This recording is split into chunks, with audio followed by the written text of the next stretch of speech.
Снятие ряда привилегий, в том числе неприкосновенности и льгот с депутатов, это самое главное требование, подчеркивают руководители инициативной группы.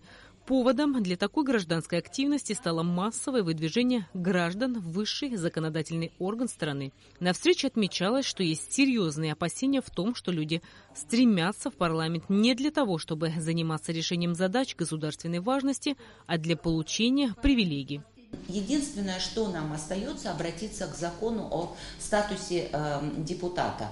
Мы к нему обратились и пришли к тому, что в этом законе сплошные права, а обязанностей фактически никаких нет. И если есть даже какие-то обязанности, то они прописаны очень размыто. Вот мы и попытались конкретизировать эти вещи. В парламенте не продумана система фильтров для людей с сомнительным прошлым и сомнительной репутацией, не готовы быть членами высшего законодательного органа страны, считают инициаторы акции. Вместе с тем, как отмечается в открытом письме, история абхазского парламентаризма свидетельствует, что существующая система выборов позволяет, используя статус депутата, скрываться от правосудия, лоббировать личные и коммерческие интересы, внедряться в коррупционные схемы. Если такие кандидаты будут избраны в народное собрание, то оно окончательно утратит доверие граждан, убеждены инициаторы акции. Участники инициативной группы убеждены, что все люди в нашей стране должны быть равны перед законом, а преференции, предоставляемые отдельной группе лиц,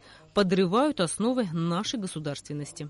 Самый главный посыл связан с неприкосновенностью депутатов парламента и почему у нас возникло именно опасение, тоже ведется полемика о том, что так во всем мире и что вот мы не имеем права лишать депутатов неприкосновенности. Но я вам скажу, что в этом составе парламента мы пережили самый большой позор, на мой взгляд, в истории абхазского парламентаризма. Действующий депутат, во-первых, совершил очень тяжкое преступление, во-вторых, он скрывается от правосудия, и в-третьих, он скрывается от правосудия на территории Грузии. Все это позволило сделать та самая депутатская неприкосновенность, хваленая депутатская неприкосновенность, которая, возможно, она нужна в каких-то политических вопросах. И тут мы тоже оставляем пространство для маневра. Мы говорим о неприкосновенности депутата вообще, да, о необходимости снятия этой неприкосновенности для того, чтобы в парламенте не оказались люди, совершающие преступления, чтобы сотрудники правоохранительных органов могли останавливать не только мою машину или какого-то другого гражданина, если она вызывает сомнения в рамках профилактических мер, но и депутата парламента. В числе предложений инициативной группы 24 рабочих дня отпуска для депутатов, обязательный 8-часовой рабочий день и обязательное участие во всех заседаниях сессии парламента.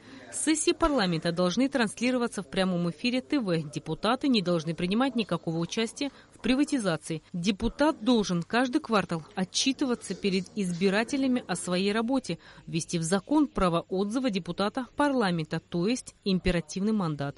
Помимо этого, депутат должен ежегодно публиковать в СМИ декларацию о доходах и расходах. Я бы с удовольствием внесла такой пункт, как обязательная служба в вооруженных силах Абхазии. Кто-то предлагает ввести понятие дезертирства. Ну, я думаю, что это примерно идентичное понятие. И вот моя формулировка «обязательная служба в рядах вооруженных сил Республики Абхазия» для депутата, который баллотируется, была бы обязательно. Но тут мы уже говорим не о законе о статусе депутата, тут мы уже говорим о законе о выборах. В открытом письме парламенту также указано, что в случае игнорирования предложений инициативная группа оставляет за собой право призывать избирателей не участвовать в выборах и вынести эти вопросы на референдум. Рената Шака, Алексей Гухова, Абхазское телевидение.